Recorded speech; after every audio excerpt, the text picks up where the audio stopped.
Hello, and welcome to Model Philosophy, Episode 1, Bearing the Banner of Decay, Death Guard, and the Stoic Resilience. Let death and exile and all other things which appear terrible be daily before your eyes, and you will never entertain any abject thought, nor too eagerly covet anything.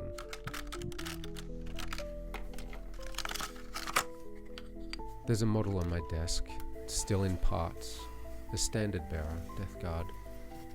Haven't put it together yet, haven't cleaned the sprue, planned a scheme, but there's something about him, this warrior whose whole purpose is to carry a flag, that's made me stop.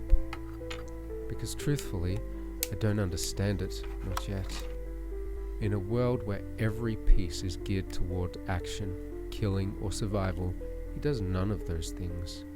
He holds, he stands. He becomes a visible symbol in a place designed to destroy symbols.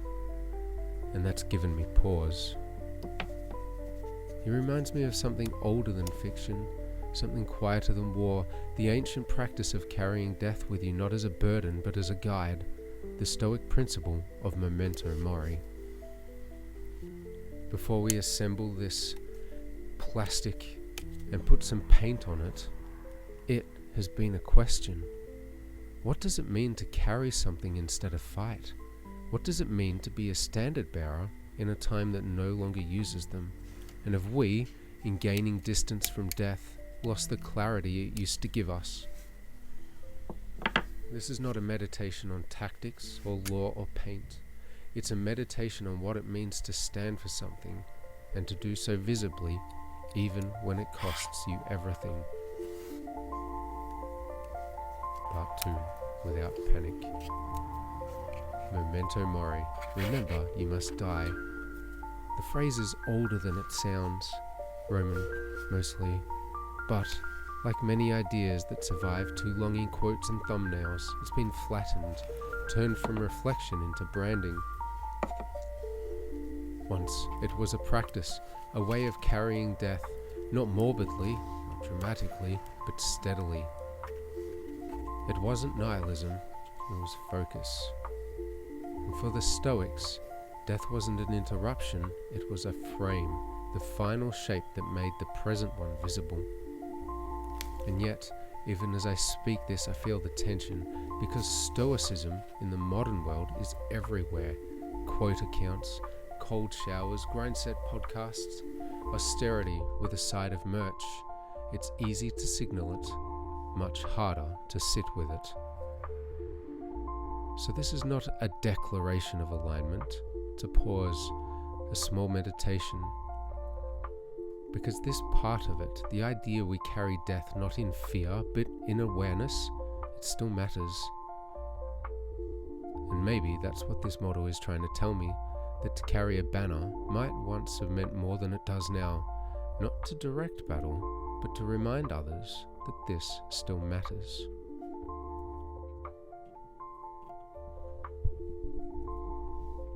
Part 3, a body that reminds. Historically, the standard bearer played a vital role in battle, not just ceremonial, but practical. The flag marked the unit's position, serving as a visual anchor in the chaos.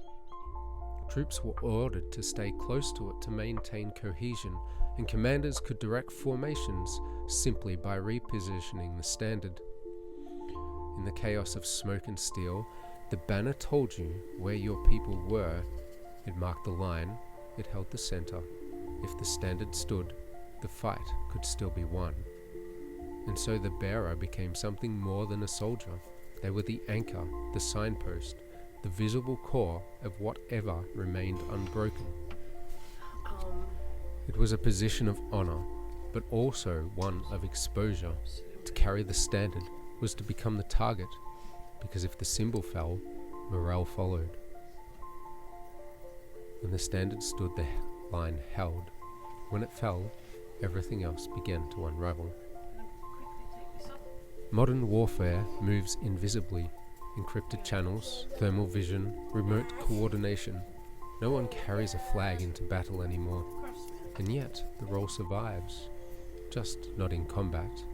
We still see standard bearers at funerals, in parades, in memory. They've become symbolic, not strategic. We call them colour guards. They don't guide motion, they hold meaning. They walk slowly with deliberate presence, not because the flag is heavy, but because what it stands for is. They don't point the way forward, they remind us what it costs to get here. So maybe what's disappeared is not the need for standards, but the risk of embodying them. Today's soldiers still fight for ideals, but they don't carry them physically into the firefight. Not in speech, not in philosophy, just in presence. A body holding meaning where others have fallen silent. We still need reminders, we just don't always put them in people's hands anymore. Part 4. When meaning is no longer carried. We no longer assign people to embody the symbol. We abstract meaning. We distance it from the human form, and maybe, in doing so, we lose something. There is something raw and powerful about a person holding the standard, a body becoming the symbol, a soldier saying, "This flag may fall, but not while I breathe." We don't have that anymore, because it's too costly, too exposed. And maybe that's what part of the Death Guard, or the old philosophies, used to ask us to remember, that to be human is to carry meaning in the flesh, not just in the abstract.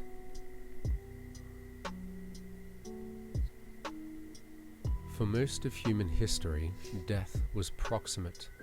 You buried your family, you washed the body, you saw people die in childbirth, in battle, from disease. And when you fought in war, you saw your enemy's eyes, you heard the breath leave their lungs. Death was visceral, present, part of life. And so people developed rituals to hold it. Symbols, words, flags, stones, prayers, they carried death, literally and figuratively, with them. Memento Mori wasn't just a slogan, it was reality. Today, we live longer, we die in hospitals under sedation, we outsource mourning to professionals, we sanitize, euphemize, compartmentalize.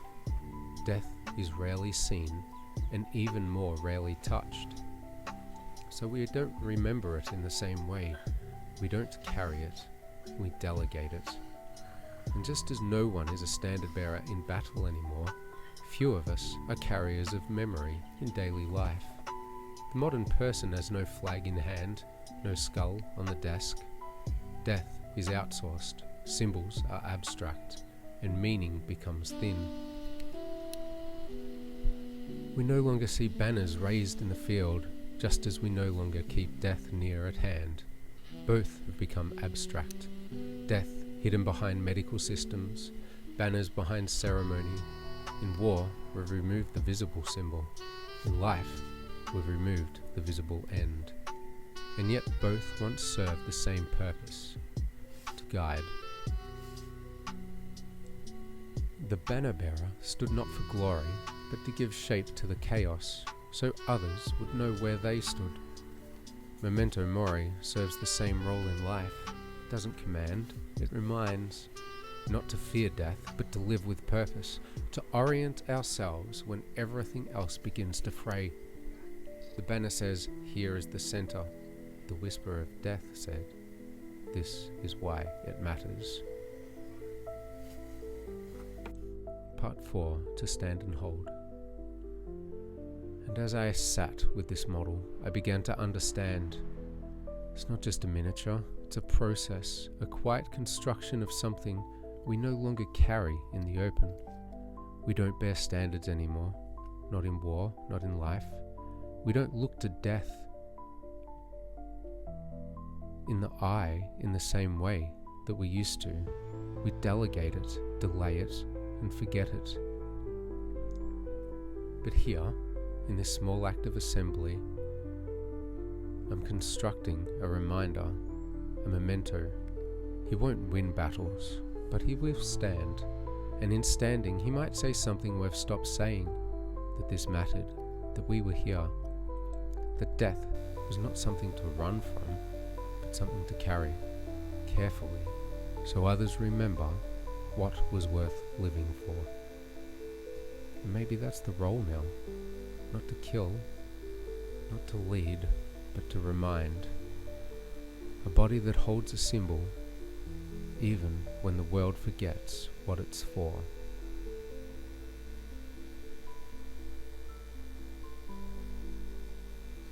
Thank you for listening. This has been Model Philosophy.